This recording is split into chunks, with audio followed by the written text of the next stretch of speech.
G'day, this is X-Band, the Phantom Podcast. Our website is chroniclechamber.com and you can subscribe to our podcast via YouTube or through your favourite podcast apps. Please give us a rating, which will help other Phantom fans find us. Now, I am Jermayn. Today is going to be a very special podcast interview with none other than Cy Barry. This podcast, or this recording, was actually first recorded about a year, maybe a year and a half ago, and was used for some excerpts in the Regal Indian Phantom comics that have been published throughout the last year or so. This has been conducted with Ankit, who asked a lot of the questions. Now, this podcast is going to be focused a lot about Cy Barry and his Indian influence, about how much he is revered and respected over in the subcontinent. Now, we do talk about his influence throughout Australia and the rest of the world. We also talk about his work being edited, how the panel layout being conducted for comics and stuff like that. It is a fascinating interview. Some of the stories you may have heard already if you've listened to some of our other interviews, but there will be a lot of stuff in here that a lot of fans will probably never, ever heard of again. So we hope you enjoy this. The reason why it is only coming out now is purely because the purpose of the recording was for the content to be used for the Regal comics initially. Now that has been completed, so now we get to release it as a Chronicle Chamber podcast. But without any further delays, let's go and listen to Cy Barry, Ankit, and myself as we talk about his influence throughout the world, especially in India. I can't explain how big it is for me, and it's just like my parents grew up reading your work and telling me about it. I started reading your work when I was like 5 years old, 3 years old. I started from one newspaper, really? and yeah, and I have. You sound very excited. Very, very. Just calm down, take a deep breath, and let's just talk like buddies, okay? Just relax, and I'm your friend, so just. I'm sorry for that. I'm just like. No, don't be sorry. I just want to calm you down and just let's talk like we're sitting at a table and having a little drink or something. Just relax. So yeah. So you know I've done the strip for like 33 years, and I thought that would age me, but it made me feel younger.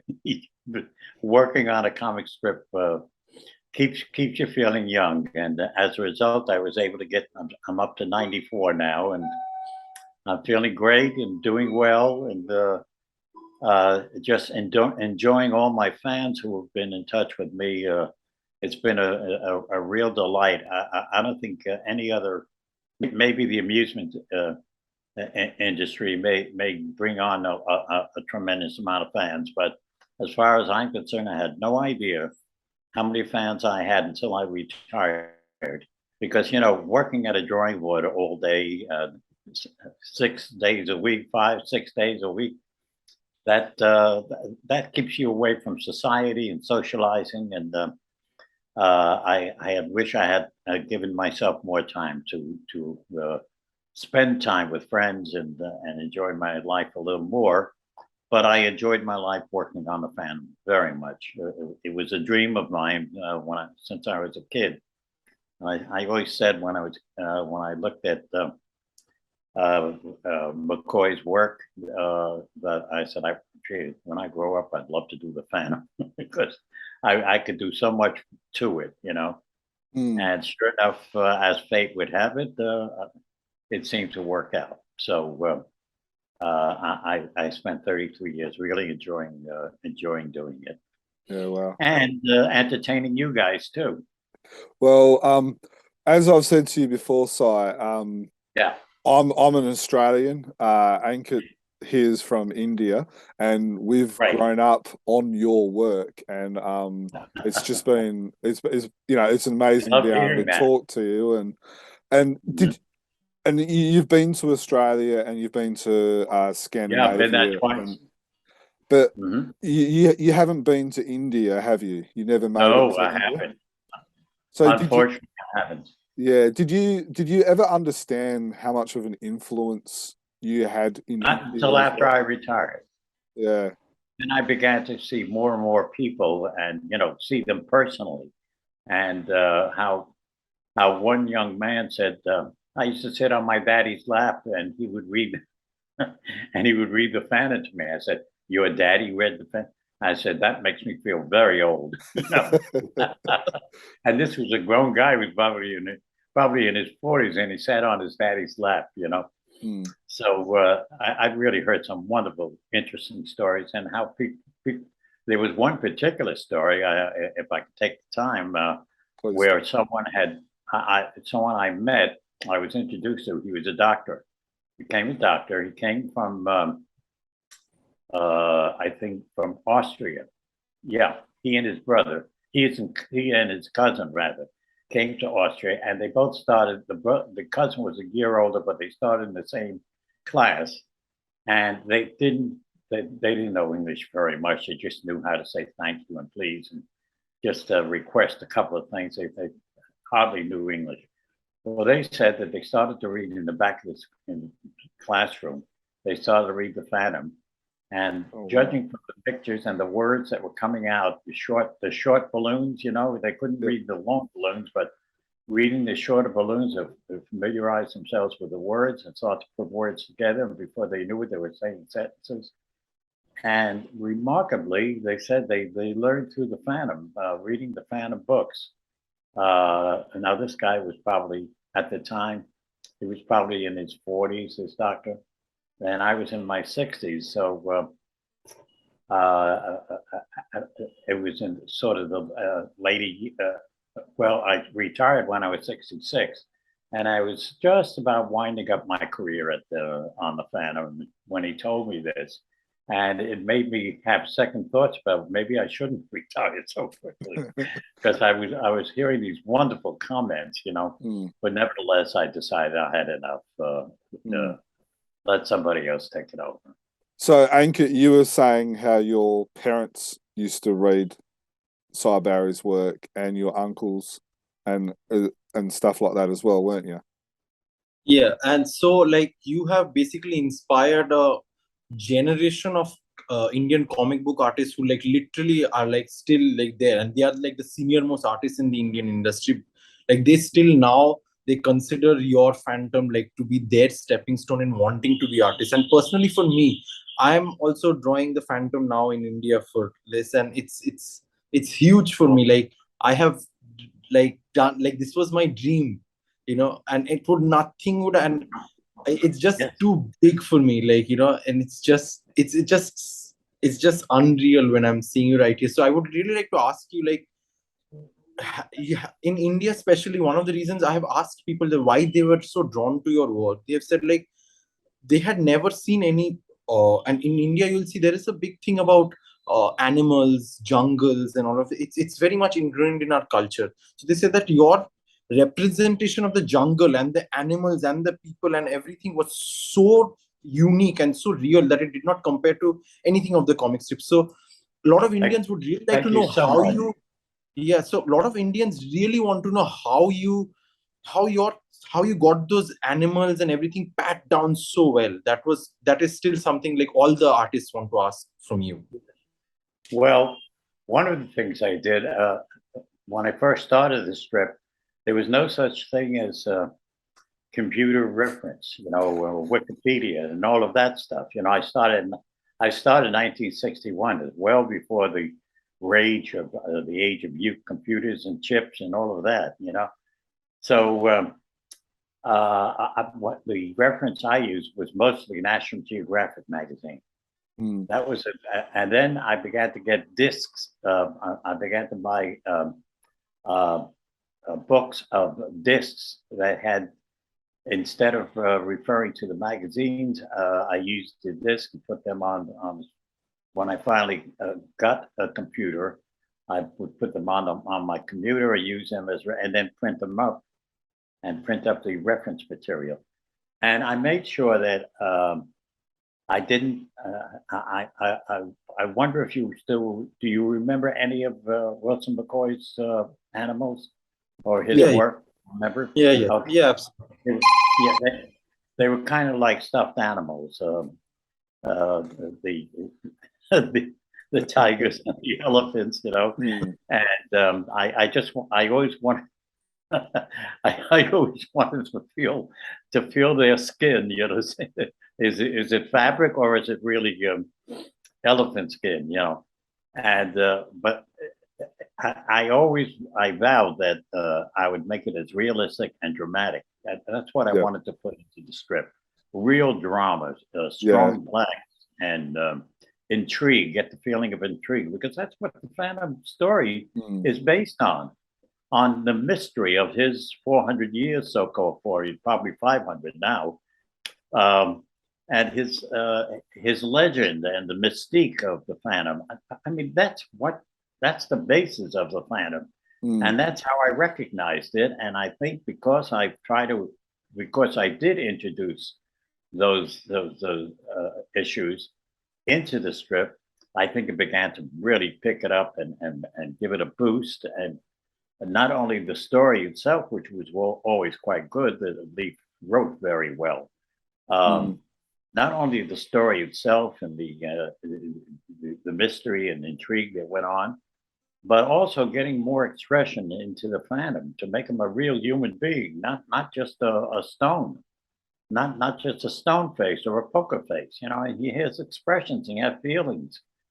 And when he's angry, I really showed him angry. And when he was happy and laughing, I put his head back and let him have his mouth wide open, that kind of thing. Giving it some boost, giving it some realism. That's what it needed, realism, not a copy of it. Yeah. So that was my intention, and that was my drive. That's what drove me, and I hope I accomplished it. Yeah, you did. Absolutely. You were just talking about your blacks. There's a few Yeah. stories, the mystery of the island of the dogs and the drummer of Tahini, I did get especially. a lot of blacks into that, silhouettes and things. Yeah, and you got those really big effects words as well, like the boom boom boom with the drums. Yeah. Was that in the script, or did you just kind of like see that and just like go, I'm gonna do this, and I'm gonna, because you can't, it's never been in any other stories, but in Right. those two stories especially, there's such those big words. Okay. Well, here's the thing: when you have sound effects, you can't put them into balloons. Yeah. Sound effects like bam and wham, and boom, boom, boom. You can't put them into balloons. You've got to have them open in space, going through the panel. And so those are my design. But all he said was sound effect. Now, all Lee Falk would write would be sound effect, boom, boom, boom, boom, or bam, or wham, that kind of thing. So I would put it where it was needed, wherever I laid out my figure and had the words coming from there, or the sound effects in the jungle itself coming out of the jungle. Those were all done. I mean, I would lay them out, and my letterer would really punch it up because he knew the different styles to make it look effective. I mean, he wouldn't just make a straight letter B. He would kind of electrify it, or characterize it so that it had a more effect to it. There was so much tension in those stories, and with those oversized effects texts, and with the blacks as well. I remember reading and the mystery of the island of the dogs, where he's counting down the 2 hours. I'm not sure if you remember the story, but he's counting down the hours, and it's getting larger, and there's the beads of the sweat dripping on the bad guy's face. And but those are the things that I try to get in there, the real effect. I mean, if a situation is going on, show it, really punch it up, make it effective, let the reader really feel what's going on in that scene. It's like sitting in a theater and you're sitting by yourself, you're not in the jungle. But if the producer, the director, can make you feel like you're in the jungle, then he's done his job, and that's what I wanted to do. I just So, wanted to yeah. ask you how, if you had any, what you thought of Lee Falk's writing. Ankit, do you want to go first? Yeah, go ahead. I'll tell you, like, especially your, in all honesty, since I've read everything, like, I'll say that his writing from 61 to 72 was really strong.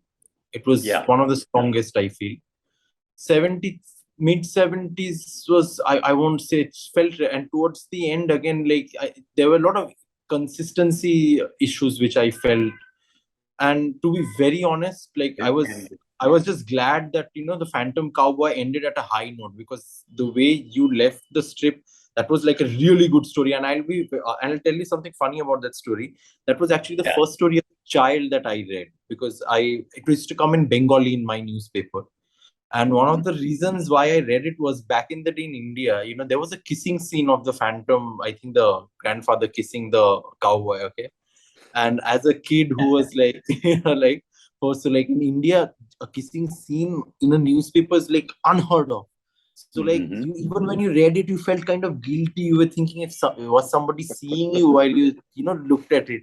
So I remember that very distinctly. So I would say, if that first 10 years is my favorite, and even now, that whenever I read or something, I still go back there, because I'll tell you, considering all of it, The Hunter Witch is my favorite daily story of all time, because because in that story, for some reason, I felt the way you did the art in it could have easily been something like what like one of the best, like, horror thrillers. It turned out to be something else. Like, that was the best part. It ended, there was always humor when they brought in, like, they were showing they were cannibals and all of that. So that thing, I really wanted to talk about that story, because I have kept that story as my favorite. Even now, even whenever I want, I can get back to that story. So I'd really like to know how you, like, framed it up. It was brilliant. Wow.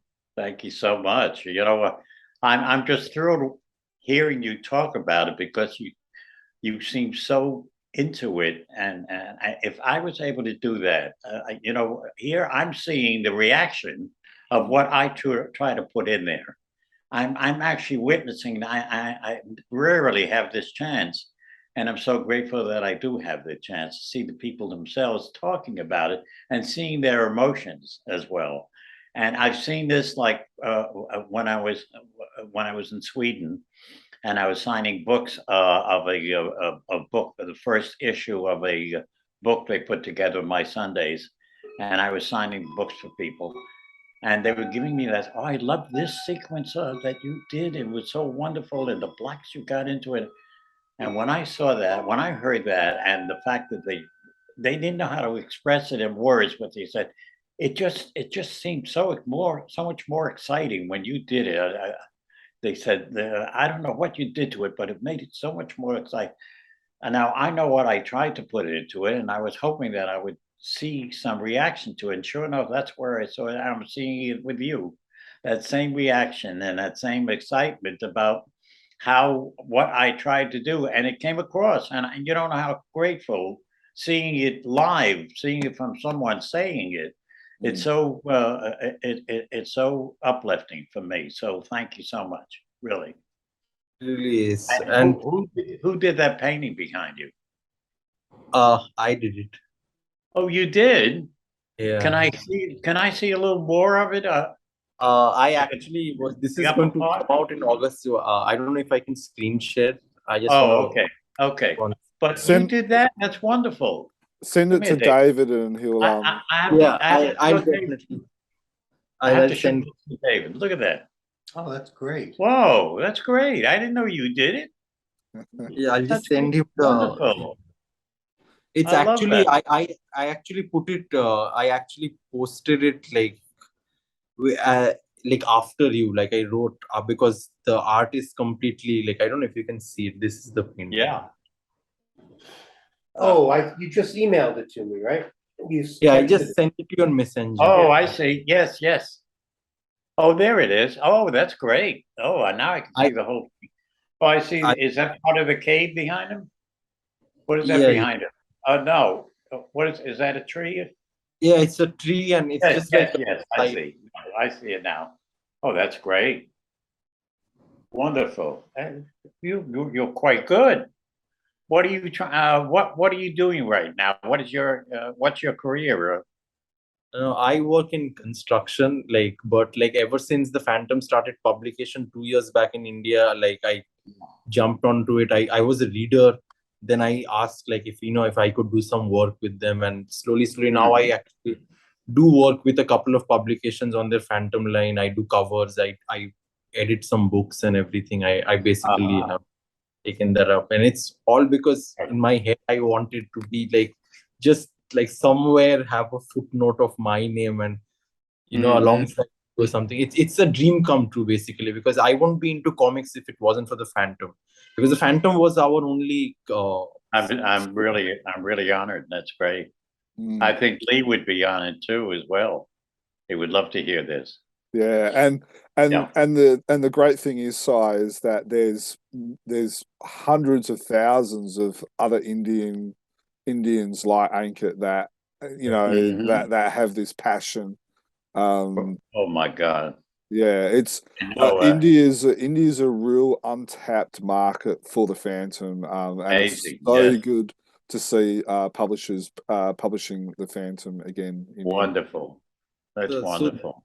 So that is one of the reasons why I wanted to speak to you, because we are planning, like especially me, I pushed this idea for a long time. As long as we just finish this up with KFS, it will work.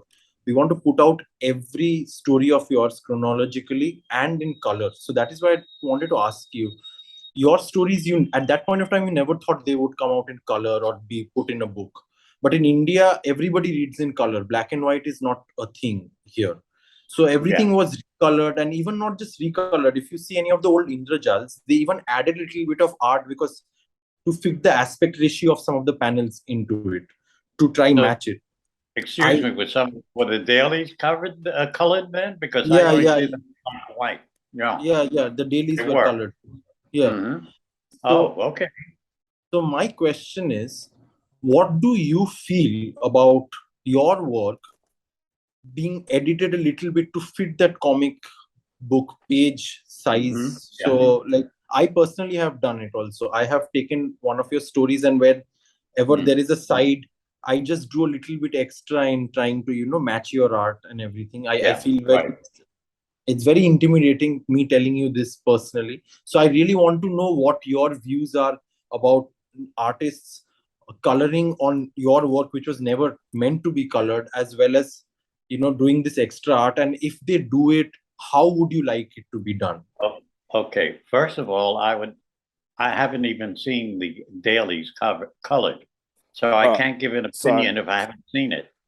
So I've got this here. Okay. So this is one of the Indrajal comics. I've just dug this out of my collection while you were talking to Ankit.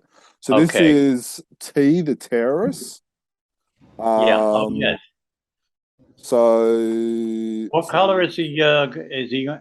Is his costume? it's purple. Like a blue. It looked like a blue to me.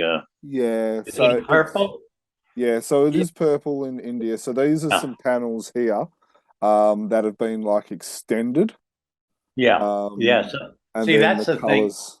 That's another item I wanted to explain, that the format is so different than the format on the daily. So if they extend it, which I mean, wait, you just, the page before. Oh, that one. Okay. Yeah. Now, I could not have done the one on the top, on my top right, where the Phantom is in the left corner, and there's another figure in the what's going on in the right corner. Sorry, I know this probably isn't the best, but yeah. They extended the panel. They opened it up, and there's a big space in the middle, which is deadly. It's deadly. It kills the composition, and it kills the story. And when they extend the artwork, I'm not happy with it, because they don't know what I'm composing, and they take a composition that I use and change that composition.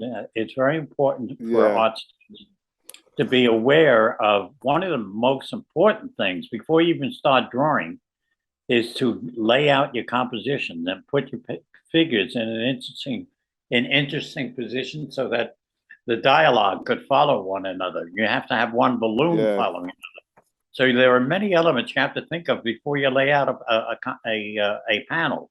The first thing you're trying to think of is how to make the viewer see what you want them to see, to find the central part of the composition. That's the first issue. And that you just rough it in and try to have all the elements lead to the person or the element that you're trying to magnify. So did you ever know that your stories were ever put into? Oh yeah, I comic knew books? they were being edited. Yeah, I knew that. I knew they were being I'll just changed show it up from so David from can a have look Sunday as well. format, let's say, to a comic book format, and it doesn't quite, it weakens it. Yeah, it looks very weak. Compositions look, the panels look weak to me because I didn't design them like that. Yeah, yeah. If I had narrower panels, then I did that with a purpose to try to fit my central area into that size panel. Didn't mean for it to be stretched or cut. So on this panel here, you see of the the empty Phantom, space? of the Phantom jumping, if you look very closely, Is that mine?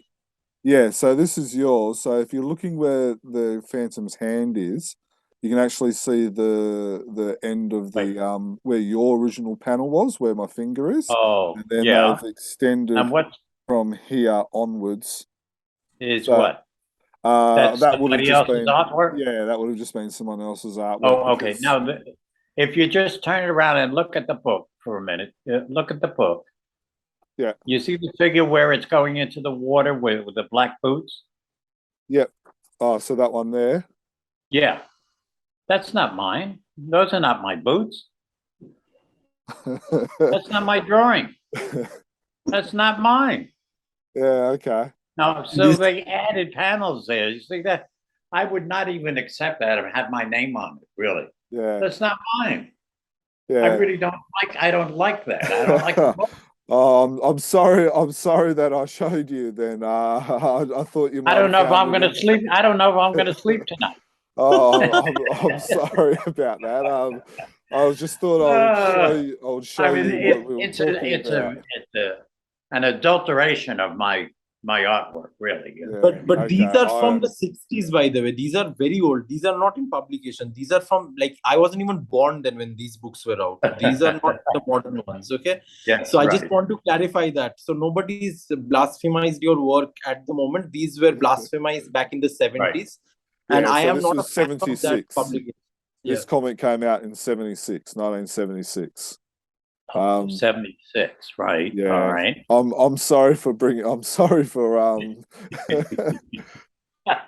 didn't know that it was changed and edited that much because I mean those spacey areas they ruined the composition. It's blank. It's weak. What we are doing, I'll tell you, there is going to be an issue that's going to come out, and I wanted the readers to see what had happened. So there is one story which is completely unedited. So it has been small four panels, and whenever dailies have been printed like that, some people used to compare with, like, they say, like, panels used to be much bigger because they read those things in their childhood. They don't understand that the format. So what I did was I took the blame on myself, and so we are putting two stories out in one book, one which will have the actual thing like what you've drawn, and the second one will have the panels a little bit more extended, which I have done, and I take the blame for it to give them the idea, this is the divergence here, and this is what you got. And so I'm just sharing that. I'll share a page. Do you remember the story, The Mysterious Passenger or The Tourist Invasion? So yeah, so this is, say, your first. You can understand which has been extended. This part has been extended, if you notice. So this is it is my work. It is my colors. So what I've done is 3 panels on top and the 4th here. So it's not stretching it. It is keeping it. And a little bit I had to add on some sides. If you look at the sides of the head, that silhouette is drawn by me. And, Yeah. Or I'll give... We do need some more intensive colors. They're very pastel. The colors are kind of pastel colors. We need some stronger colors in there as well. You see how if you're going to color it, then really give it some more intensity in the colors so that people can see it as it gets a black and white. It's almost like a monochrome. The colors. Okay, so Except- would you like except for the something blues. like this? Would you like Yeah. something like this? Something more like yes. That's getting more intense. That's good. So Nice what? blue. Right now, you So see the that reason- figure. Yeah. There's Yes, a sir. figure. There's a figure in the middle panel on the third row. Yes, sir. Figure in the foreground. Now that could Yeah. have been that could have been a single color, like one color over it, like maybe a blue or a green, something, a single color over it, and to bring up the other figures as well. Sometimes what I've done is use a figure in the foreground and just give it a one monotone over it. And because what I may want to do is, if the dialogue is coming from the other figures, I want to bring them up a little more. So I put that figure in the foreground a little more.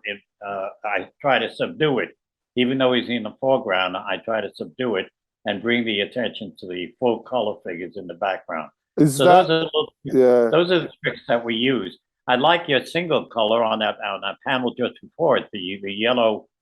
That yellow, that's very nice. But try not to do it too often. Is that like in a movie where, so, like, the foreground might be blurry and then the people that are talking are crisp and everyone else is kind of blurry, so it kind of you focus whether it's through a crowd? Is that what you're? Is that kind of the effect? These are interesting. I see you got more color into this thing, and stronger colors too. Of course, it's my artwork, but those colors look great on my artwork. I like it. I like that last figure of the Phantom. I like the coloring behind it. You subdued the color behind him, which I really like. That's very good. See, that's the kind of stuff that I think it makes the Phantom more pronounced and the background less necessary and more subdued. Oh, these are good. Yeah, you got a lot of blues in here, huh? Yeah, because it's a night scene, I thought, Yeah, very good. I like it. Yeah. Okay. Well, my stuff looks. These were all dailies, right? Yeah. These are 71. Yeah. All right. But what I do notice, if these were dailies, my dailies were split in half. In other words, you see how the panels, like the top row, there were three panels, right? Okay, but if you put in the middle, my panels was structured that there was a permanent split in between the three panels. There was a permanent split, so I couldn't have three odd looking panels. I could have either half the page with one panel, Yes, the other half with two panels, or sometimes just one large panel and another large panel. But I had to have one large panel and two small panels usually. The page, you see the bottom row, that's split in half. Well, that's a permanent split. We can't change that. That was a format of the printer. Oh wow! So in order to get three panels in there, I had to keep the original half panel there. That's right. And then the big panel where the Phantom is in the fog. That is, or in the smoke-filled room. That's the half panel, and the other side I split the panel. You see? Yeah. Wow. Yeah. I didn't know that. That's awesome. So I don't know how they got three panels in there. I don't know how they did that because that's not how my format was. I know. I'll tell you how the three panel was done. This was basically something that we realized, like, since I was told to somehow recreate a mix of how in the olden days the formatting was done, as well as keep as much integrity of your art there. Yes. So I took the liberties of understanding, like, this is the best way I could put it. Like, there is no other way Okay. like if you notice some of the things here, you'll see the way the like you can see that the art has been extended in this part of the room, like where my so Yeah. strong and my deep voice, you can understand. So like I just try to Right. I just try to end the door there, or something like that. Oh, You I know, see. so Okay. yeah, so things Right. like that. So this is basically my way of this is the cover that I'm going to make. I've not finished it. So it's again Oh, based off hey, you. nice. Very good. Yeah, and since this is a Yeah. tribute to you, it's your thing. Very good. So yeah. Yes. Okay. I like that. So this was Okay. the question. The biggest question we had was when going to when going to your work and redoing them in color and all, should we edit them? Because there was a huge conversation about this on Facebook by some Indian fan, because there was a big structure who wanted those larger panels and editing, because to them they feel the larger the thing, it just looks more grand. But when you put four strips together, it just gets compressed very hard in Yes. one, Very that compressed. thing. Yes. So this is the only compromise I managed to find, and it's I know it doesn't work, and that's why we are not going to do it. But for this issue, we want to show people why this is the problem. You Mhm. can't have both of two worlds. You have to take one choice, and I'm pretty sure everybody will choose going with your unedited strips, which is what we will continue with throughout. Mhm. And I am so glad that you talked about bold colors and everything, because whenever I have done, I have heard, like, it's a philosophy in the Indian color Yeah. thing, that the color should not be bold, should be muted, because in India we do not have the printers that you have access to. So almost all of our top printers are probably third or fourth hand from bought from abroad. So Yeah. our CMYK are just, so even now when we do blacks, we do not do rich blacks. Our richest black is 100% K, which is not supposed to be the thing. The richest black should have a mix of red as well as C, like cyan as well as thing. Whereas for us, when we are told whenever there is I flecks am. of Yeah. that straight black, you have to make sure that the K value is 100. So Yeah. considering all of these things, we have put all of this put together. So another thing we wanted to ask you, sir, whenever did you ever imagine that your stories, like while you were doing, would be reprinted and put in collections, like where Hearns and everybody is done? Had you ever imagined something like this? Not when I started. No, not when I started. I didn't think it would be reprinted like that. And throughout the world, I had no idea it would be reprinted and then put into books as well.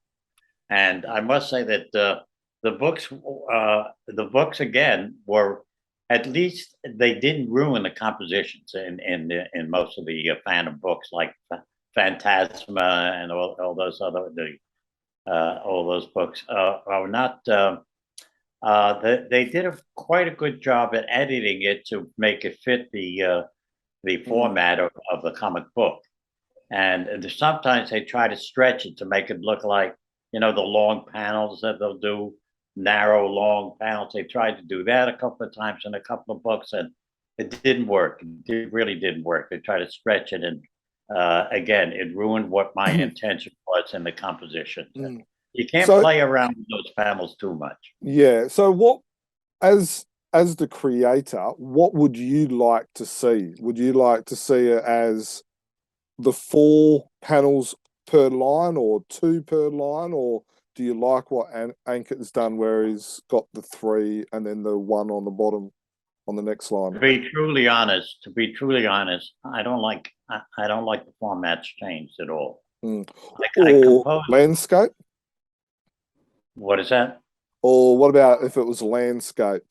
Well, just a landscape. Oh well, Yeah. even a landscape. I mean, I try to I try to compose it so that what you let's say a landscape of a jungle and the water running up on a beach and the jungle in the background, that kind of thing. You're shooting from the water, and you're looking at the sand and then the trees and all the jungle foliage. What I try to do is once I've composed that scene, to make it interesting, I'll throw something in a little further on the beach in the foreground in front of the jungle, like a particular couple of palm trees on one side and some rocks on the other side to give it some interest, so it's not just a flat scene. To have some verticals as well as horizontals to break up the boredom of the horizontal. These are things that artists have to think of when they're composing a picture. It isn't just a flat scene. You have to make it look interesting to the eye. So these are elements that you add to it. And when you start to change the shape of a panel, it changes the whole concept of what my original intent was. So it shouldn't really be touched. I'm not happy with seeing dailies, especially a Sunday. A Sunday I designed so that your eye follows one row of panels into the next row of panels. And when you're designing that, and then they break it up into a comic book and have 6 panels in there or 9 panels, it's a whole different scene. It's a whole, you're reading it so differently. You're not reading it the same way. You want to you're giving the viewer a different view of what you're, even in the storytelling, even in the story itself, the writing. That it breaks up the writing too. I don't think Lee is he's probably happy getting the royalties when he lived, getting the royalties from it, but I'm sure he wasn't happy the way the story was being depicted because they were breaking up the panels. It wasn't reading the same way. And how about when he's leaving you at the end of the week on a Friday, let's say, and a Saturday, or on a Saturday, let's say, and then you're going into a Sunday page, which is a different story. If they change that suspense on Saturday and then bring it on Monday, and you don't know that's happening on a comic book. A comic book could be the 3rd panel of the 4th page, and the Saturday last panel could be it could be a 4th panel on a comic book page. Yeah. So it doesn't read the same way. Yeah. So it's not good for the story. It's not good for the artist. So did you do sorry, you can go on. I just wanted to know the format. So did you design the format for the Sundays and dailies, or were you told by the editor No, it's told by it was preset. They sent me pre-printed Sundays. The dailies I had to do myself, but the Sundays had the format already in it. They sent me pages with. I had a template, and I would send it to a. I had to buy my own paper, my own illustration board, and I would send it to a printer, bring it to a printer. They would print it up for me, but I had to follow that format. Yeah, and that's the intro panel, the top. It had 3 rows. Bottom. Yeah, and you had the logo panel, right? Yep. That was preset, and then you had that very long panel, right? There. And you could either use 2 panels or 3 panels in that very long panel, or 1 panel. Yep. Many times I did it as 1 panel.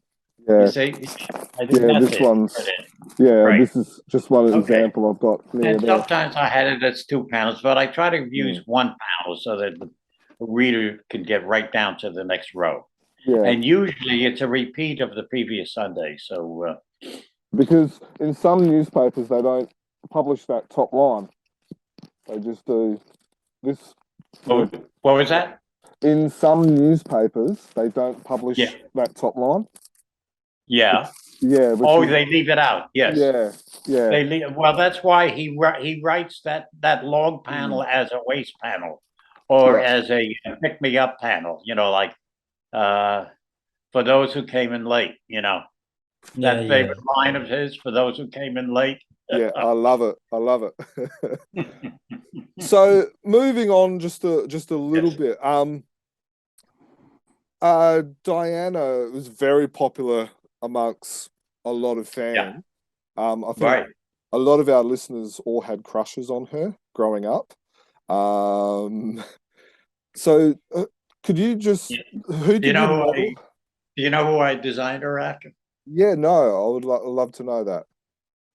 Jacqueline Smith from the three girls. What were they called, Dave? Charlie's Angels. What? The dark-haired one. Yeah, the dark-haired one. That's who I designed her after. Oh, wow. What's her name? Jacqueline Yeah. what? Jacqueline Smith is her name, isn't it? Yes. Yeah, Jacqueline Smith. Sure. So I'm glad I've had this kind of influence. It's so interesting to hear all of this, because the very things I was trying to insert into the story and into the strip were I'm very glad that they were recognized and people understood them and saw them and are expressing them. These things that I try to introduce, and I was hoping it would come across and improve the general appearance and the general effect of the strip. And I'm so glad I accomplished it by hearing your comments. Really, I would have no idea unless I had these interviews and visited these countries and heard that people's comments. And I've So read so many letters too as well. Go have you ahead. never been approached to do like a comic book, like, you know, like how your assistant Ollison had actually done like a comic book for Phantom, and like he'd drawn, I think he'd drawn a sequel to Founding of the Jungle Patrol called Redbeard Traitor or something like that. It's a pretty good story. So Yeah. have Phantom Man never approached you to, like, you know, draw an actual like full-fledged Phantom story in the comic book format? Are you asking if I would have been interested in doing it? Yeah. Back in the Oh. day. Would have you Back ever? in those days, I was more than busy doing the Phantom. I mean, doing the comic strip, and my obligations were really very, very heavy, very dedicated to the strip itself. And I would, first of all, I would have to do a comic book myself. I'd have to go through the whole licensing thing, and I'd have to get permission to do it, and then it would serve no purpose to me because so many people.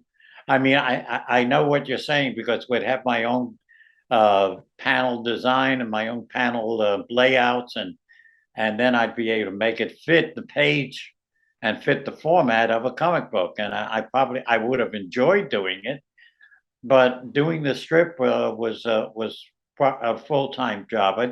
I did some side things. I did some little ads here and there, and I also worked on a children's book with my friend Joe Giella during that period. But and he also worked with me on the Phantom too. Do you know the name Joe Giella? Yes. Yeah, I've read him in the DC, I think Batman or something. Yes, he did Batman, right? He worked on Batman with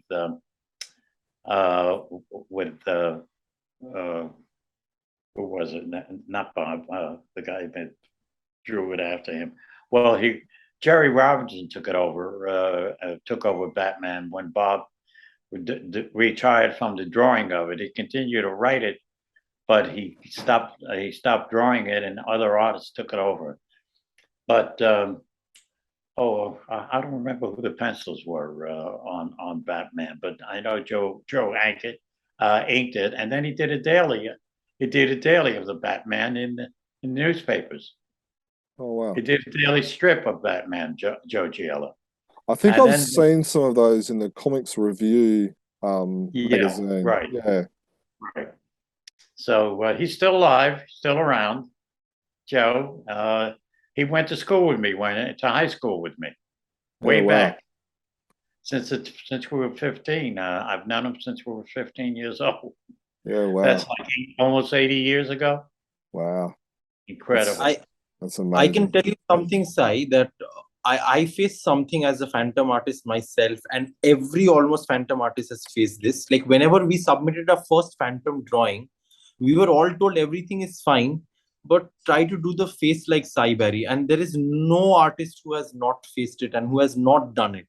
Like, I know all my favorite artists, even me, everybody has been told, like, you know, the face should be like Mr. Sai Barry. So how does it feel to know that, your portrayal of the character is so iconic, the way the mask and everything is shaped. I had to study your work very hard to get the angle and everything. So can you tell me what went through your head? Because when you took over from Wilson McCoy, it was a completely paradigm shift from what it was. Like, no matter, a lot of people said, like, initially you did try to do a little bit of Wilson, but it's not there. It's completely different. The skull shape is different. The way the mask comes in and from here and this part, and then the jawline, the way it shifts up. All these things. Let me show you something that shows you the transition from when I first started drawing the Phantom, because I had to make the Phantom look like Wilson McCoy's Phantom.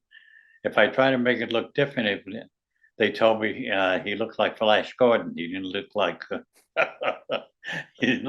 Phantom.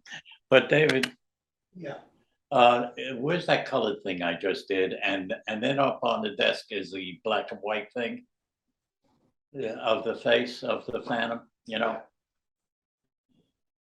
you see the black and white thing? Okay. I just want to try to show you a contrast of how I had to draw him. This is how the simplicity that I had to put into the Phantom way back. Can you see it here? Yeah. Okay. Oh, He's firing a gun. You see that?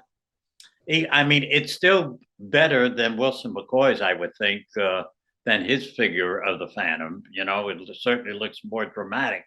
But I had to follow the more simplistic style against the mouth. Yeah. You see his face in contrast. Yeah, there's more of a cheek.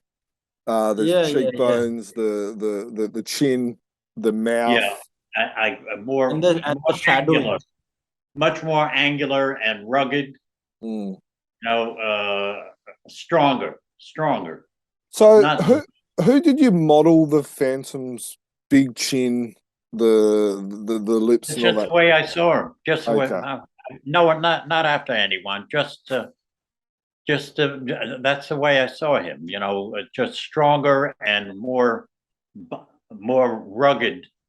So it wasn't yourself while you were looking in the mirror while drawing? No, not at all. Now my face was structured much differently. Your face is more like, your structure is more like him, right? You have more of the jaw also, and a short head. I'll take that as a compliment. I think I used to think he. I don't know how big your brain is up there, though.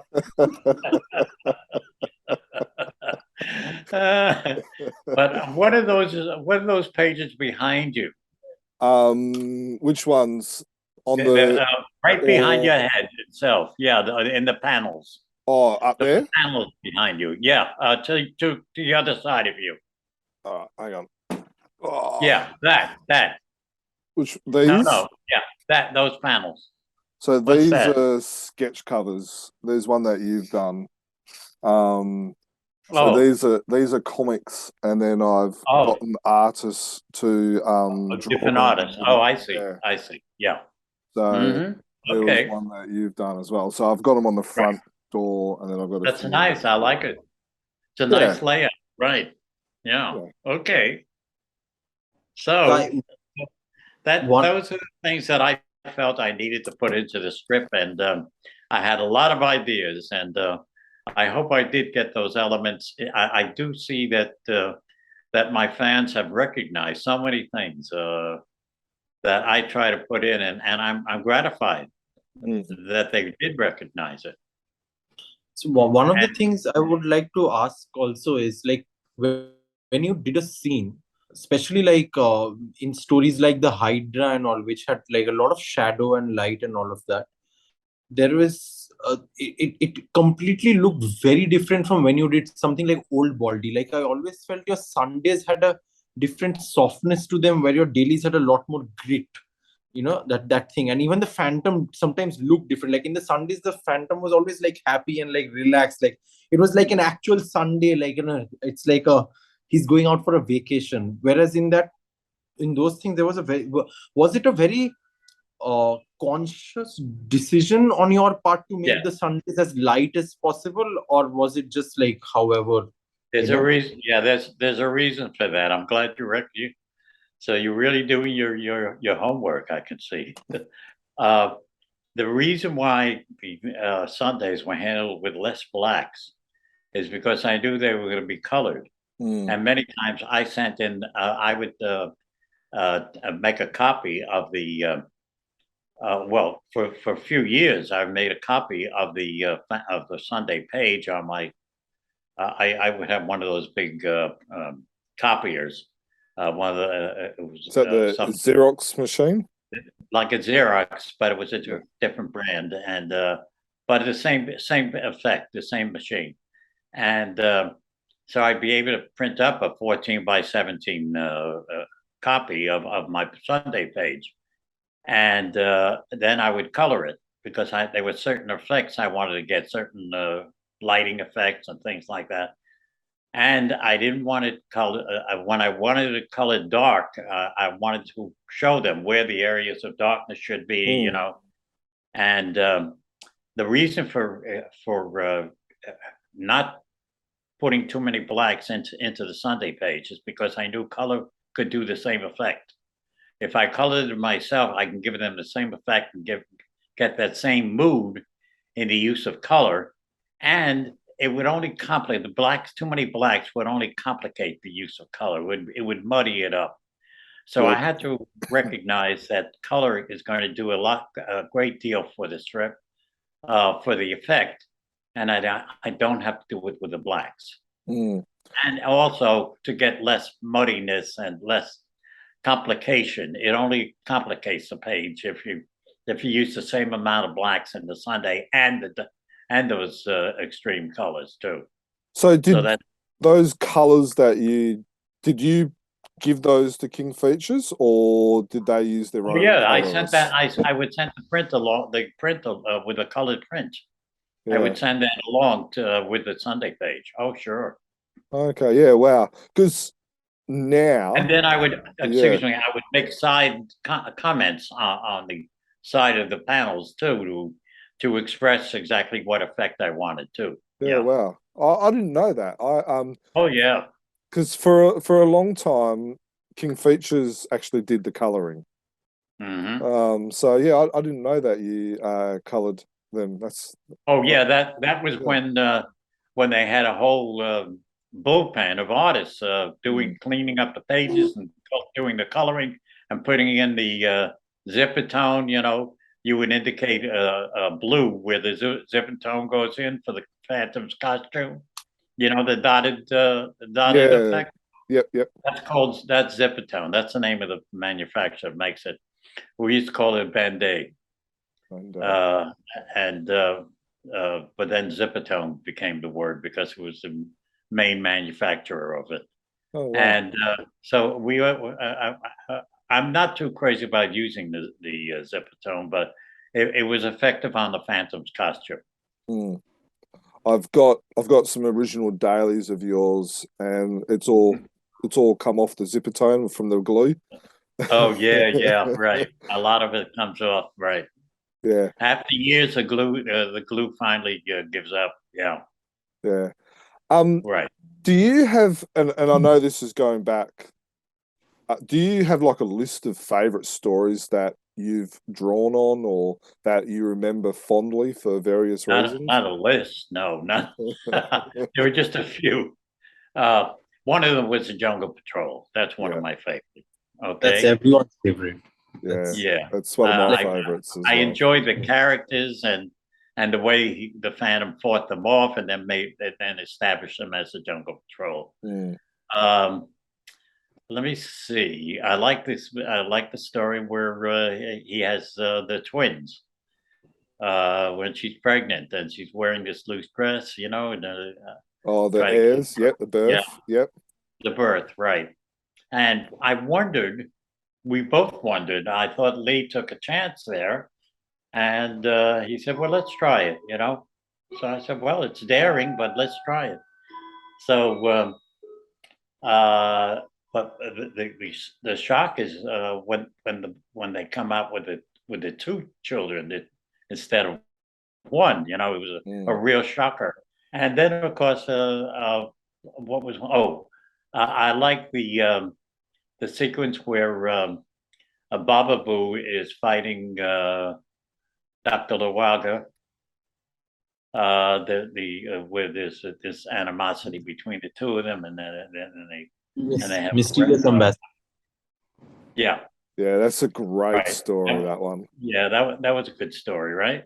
Yeah. Then there was a story with the I enjoyed because it was animals. I loved doing animals, and those were some of my favorite stories. The stories about the elephant, I loved it, and of course well, I guess I'm giving a lot of stories. The one about Baldy, the gorilla.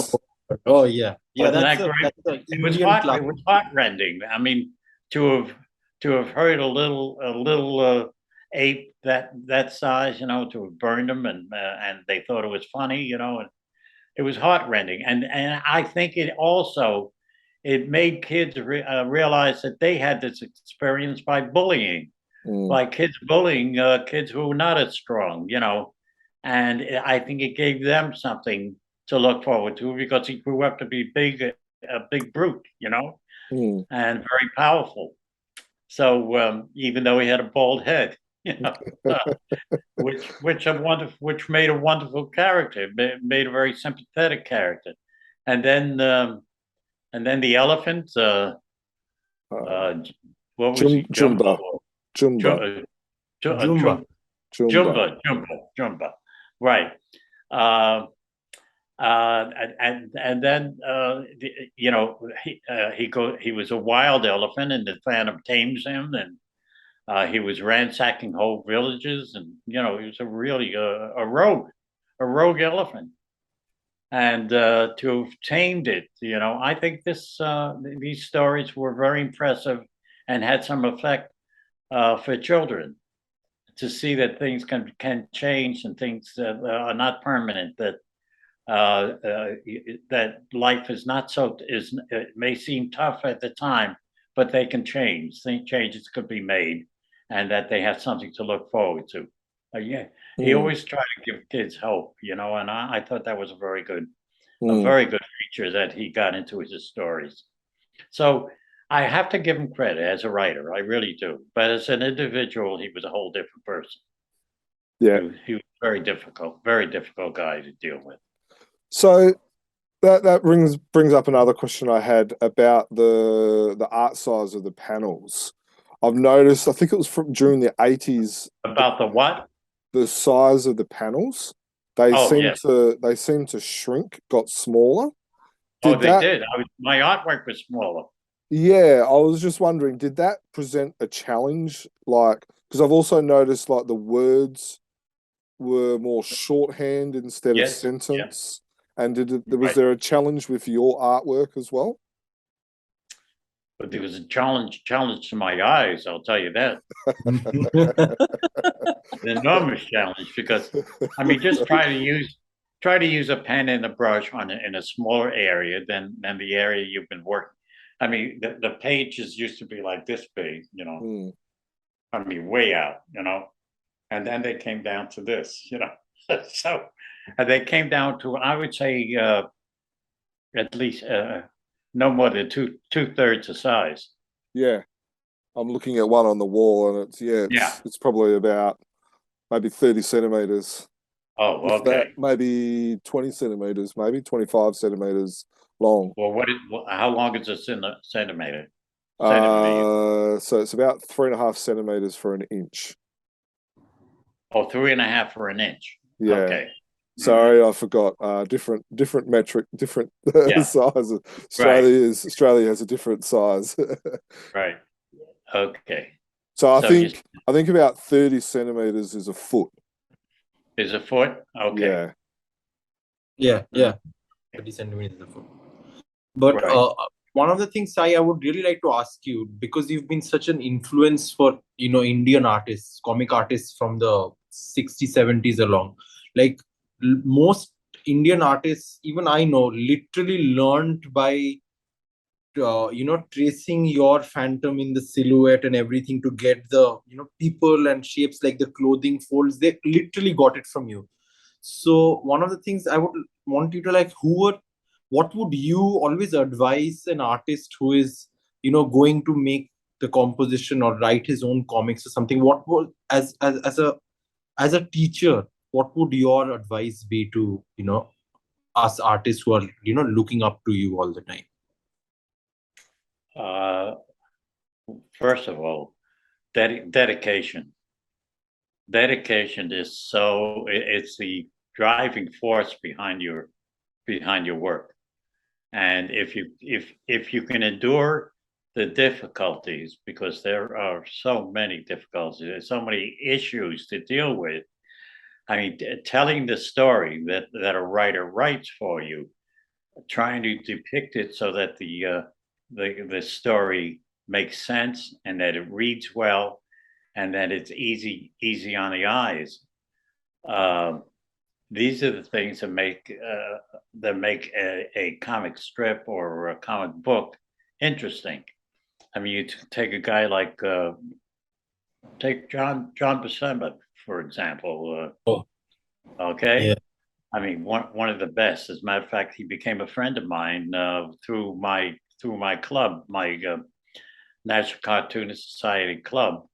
Our club was called the Burnt Toast, and he lived on Long Island as well as I did. And I kept calling him and asking him to join our club, and he said, "Oh, well, I will," And I only heard his voice; I never saw him. And then finally, he came with his wife, and from that moment on, he kept coming every month, once a month, and joining us. And we would have laughs, and we'd talk about the artwork and other artists and what's going on in the industry and all of that. But also, he was an interesting guy, very bright guy. And now, one of the things that he I think one of the things that he showed in have you seen, I'm sure you've seen that video of Stan Lee and Yeah. how to Yes. be a Marvel artist or something like that. Yeah, How to be a great Marvel art. And he shows us he shows you different compositions. He had like 3 figures. You remember that? Yeah. He put them in a certain order. He said it's reasonably interesting. It tells a story, but how about we do it this way? And he had one figure in the foreground, another one slightly behind him there on one side as a second position, and then as a third position, someone on the other side, but much further back. And the relationships were so much more interesting in the way he showed the composition. So that's composition is the next thing. That's a very, very important part of creating art, creating a interesting looking visual image of a situation that can be done so many different ways. But how do you make it really slam bang to the eye, And how do you make something look interesting even though it's a quiet scene where 2 people or 3 people are talking? How do you make it look interesting? So you show it down, you show a bird's eye view, or you show a worm's eye view looking up. Or you could show the outside of the building they're in, just a window, and the balloons coming out of the window. So these are different ways that you can make things look interesting, and not always just one boring shot after another. You've got to try to introduce. Many times you may have a telephone in the foreground, and you're looking past the telephone, and 2 figures in the background. You introduce elements that make the composition look more convincing and more interesting to the eye. So you try to think as a movie director. You have control over the picture, and when you're visualizing that picture, try to choose elements that if you have, let's say, 4 or 5 panels of 2 men talking or 3 people talking, you want to get different visuals of that same action. Otherwise, if you show the same angle all the time at the same distance, and from this basically the same format, it's very dull reading. You've got to Mm. create some interesting views of a same discussion going on, and keep the eye interested. How to keep the eye interested? How to keep the person looking at these visuals and seeing it as something interesting, and help the reader continue to read. You want to help the reader to continue to. You don't want him to get bored that he starts to go to the next page or something and look for something more interesting. You don't want him to do that. You want to keep him on that page. So these are the interests. These are the things, the challenges that you have. So my first word is dedication. Next word is composition, let alone the drawing skill. I mean, that's a whole other issue, the skill in the drawing. I mean, that you could make up for poor, or maybe not so great drawing. You could make up for it by getting interesting compositions. One of the examples, I must say, is Carmine Infantino.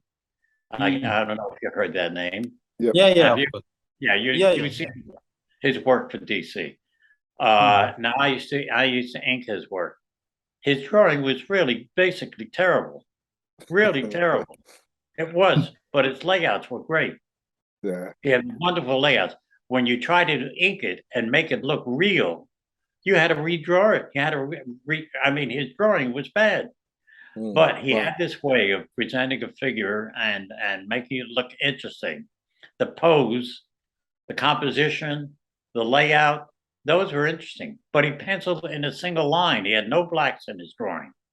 So you had to add dracks. You had to give body to it because it was just a flat linear drawing. So these are examples of what really goes into artwork. So even though an artist's work may not be great in its drawing, he could make up for it in other ways, in the way he presents as the image and his composition. So composition is very important. And I guess last of all is the skill, is your skill in drawing, how well you draw the figure, and how do you present it in different forms, different positions. How do you make the figure look interesting in a quiet scene? How do you make the scene look interesting? These are all the problems. These are all the things that I would tell a young artist to very, very much concentrate on. And stay with it. It's tough. It takes a lot of practice, a lot of drawing, a lot of experience. But please stay with it. Once you start in it, I think once you begin to be recognized and your compositions become more improved and more exciting and more interesting to the reader, the more praise you're going to get, and the more that's going to keep you in the business and make you enjoy what you're doing. It won't be the same struggle that you'll have in the beginning. And I know the struggle. I've gone through it. I've lived through it. Sometimes I would want to give up in anguish because I wanted to get a certain effect and I couldn't get it. And I couldn't make it look like I would, like some artists would do it so easily, and I couldn't quite do that, And I would struggle and eventually I would get there. But it's work. It is work, and I don't want to discourage them. I want them to, if once they started it, I want them to stay with it, because you'll love it once you've got your hand into it, and you've gotten to be accepted, and you start getting paid for your work, and people are enjoying your work, and you begin to get a little fan mail here and there. Then you're going to be really enjoying your career. You'll really be enjoying. I've loved it for all these years, and I still do. I'm still like a kid when I get on when I start thinking of comics, I still start thinking of a kid and the excitement and the color and the blacks and That's it. We should have some fun while we're reading it. All these years that I'm now because I can do it, I'm loving it. When I sit down and do that drawing of the Phantom. I mean, I'm back doing the Phantom head again, and I'm thinking of him as a rugged individual, with the muscles and all that. and it's exciting. I'm back to my youth again. You know, Yeah. Have you that's considered all writing an about. autobiography or something? I What's mean, that? have you considered writing an autobiography or having someone write it? Yes, but I have. In fact, my children have said that I should do something like that. You should. But you know something? As a matter of fact, my sister, who's gone now, but she had bought me a recorder, and she wanted me to get it onto a tape. Those we didn't have the set, but she wanted me to put it on tape.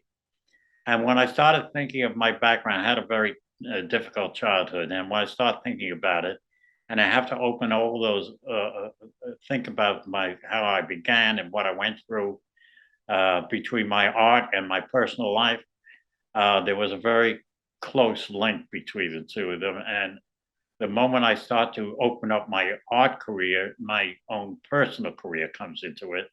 And there are a lot of scars there, and it's very hard for me to open those wounds again, you know. So I've kind of shied away from it. But one thing, I think I've got to do something before I go. You know, I've got to get something down. Yeah, I would love to be able to read it, and I'm sure there's plenty of other fans out there that would love to as well. yeah, I know. I've heard that too. Right. And not just that. Look, my childhood was a lot different than most childhoods, so there would be some very interesting things that I could talk about, but it's going to be difficult. Yeah, that's for sure. nah, See, so fair enough. you are basically still like the main artist, like, you know, for us in a way, like, because in India the superhero genre came thanks to the Phantom.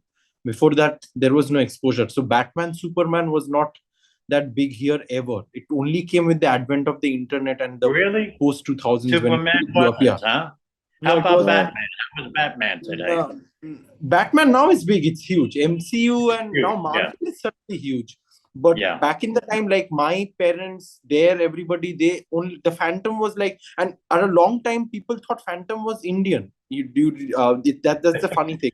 Like the Phantom was Indian because he was in the He jungle. could be. Who knows? We don't know, really.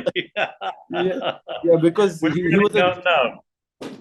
Yeah, so Yeah. things like that. So that is why you're such a huge influence. So people, more than your autobiography, people look at you as a reference point for as an artist. You know, Thank like people like you're really a reference point. So like today I am talking to you. I know I should be asking questions. I'm kind of going off the rails at times, but Right. it's very difficult for me to like ask you a question because I am still coming in terms with the fact that I am actually having a conversation with you because I've only known you through little boxes where, you know, Barry was just, that's it.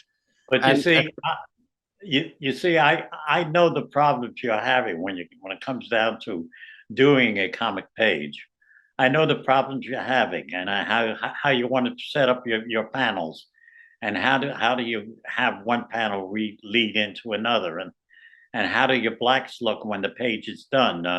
Is there too much of a jumble of blacks and too much detail in there? You know, all of these problems, and I know all of the things that you have to be aware of, and I've been through it, so I know your problems. It isn't like I'm talking off, off the wall.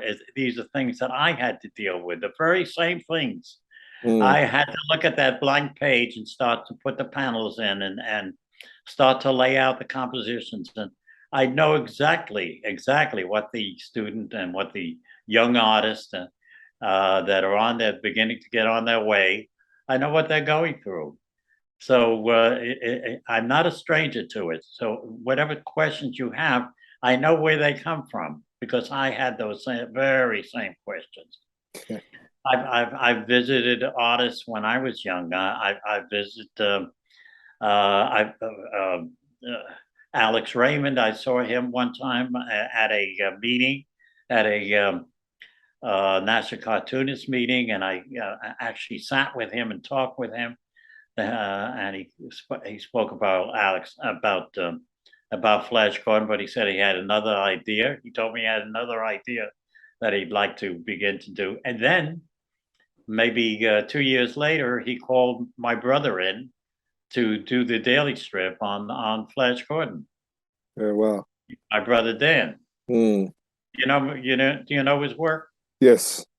Yeah, you Yeah, do know his work. book Yeah. was his book was published along with yours in the Indrajal, those same years and everything. Right. Yeah. And after he left Flash Gordon, he started to do Indiana Jones. Did you see any of Yes. that? Yeah. You saw it? The first time I saw your brother's work was actually reading the Indiana Jones. I'm reading it and I'm going, man, this looks like Cy Barry's work. And then I looked at the credits and I'm like, Dan Barry, and I'm like, he's copying his brother. Well, actually, I grew Yeah. up with him. I grew up with him, and he was 5 years older than me. So he had his strip before I had my strip. Yeah, I didn't know that then. I just assumed, He started in the early 50s, but Yeah. I started mine 10 years later. Yeah. Yeah, but But- he was another difficult character. Have you ever drawn the Phantom without his, like, have you ever considered what he would look like without his mask or something? And like that is something like we'd really like to see or know, like, him without the mask, what he looks like. And are you aware of all the people who succeeded you on the strip and whose work do you like the most amongst all of them? It's a hard hard person to follow. Thank you. But all of the drama and the expression and the human interest that I try to put into it, it evaporated. And unfortunately, I just didn't have the elements that I felt it needed, as the dedication that I gave it to improve it. And somebody should have grabbed that same, taken advantage of what I put into it and keep using it and add to it. There's still things I could have added to it that I, after all those years, I think what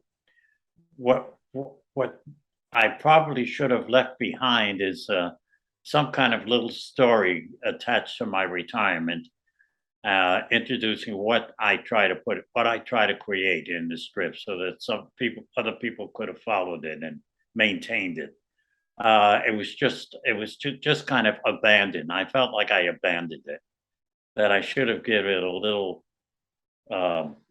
closing, a final closing to the strip by writing something in a couple of paragraphs, just what I try to put into it, and I hope I was able to do that, and I would hope that it would be followed through.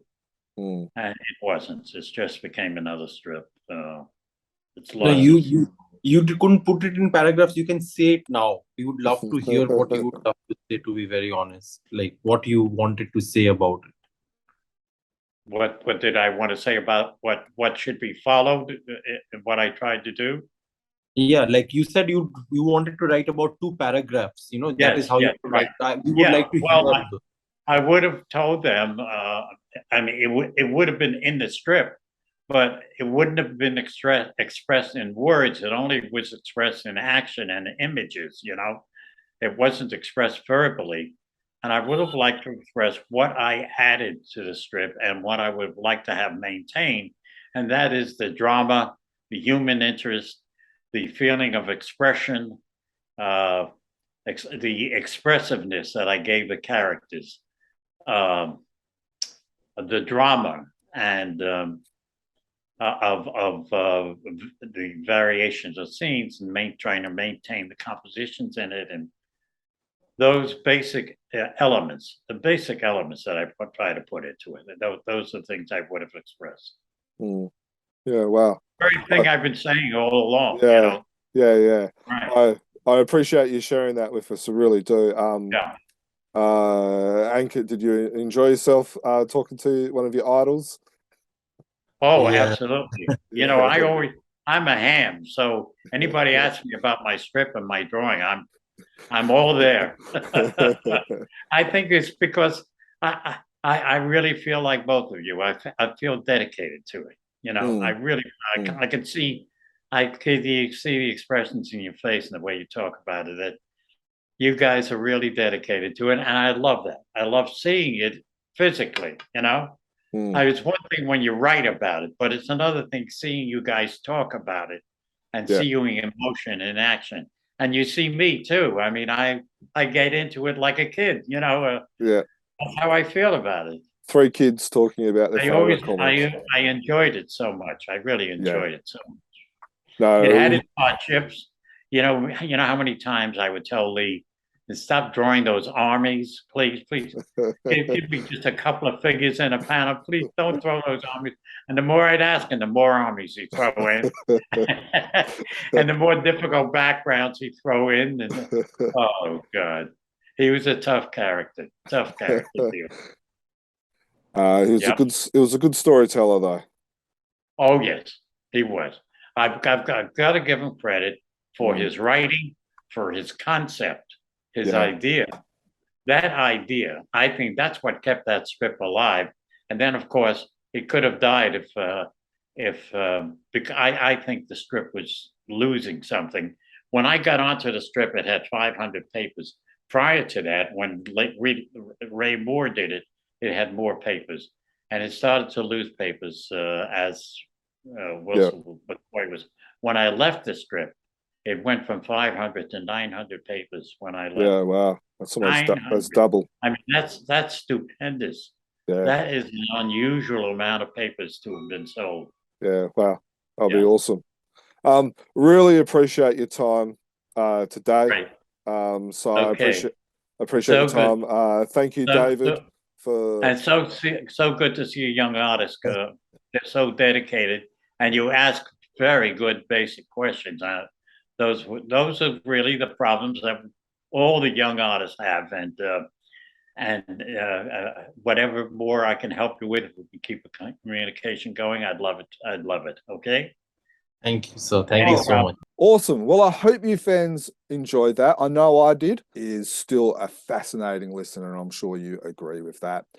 If you enjoy what we have done, or if you want more Cy Barry, go to our website. We have a page which has got all our interviews with Cy Barry for the past 4 or 5 years. Worth checking out, worth listening to. Our website is chroniclechamber.com.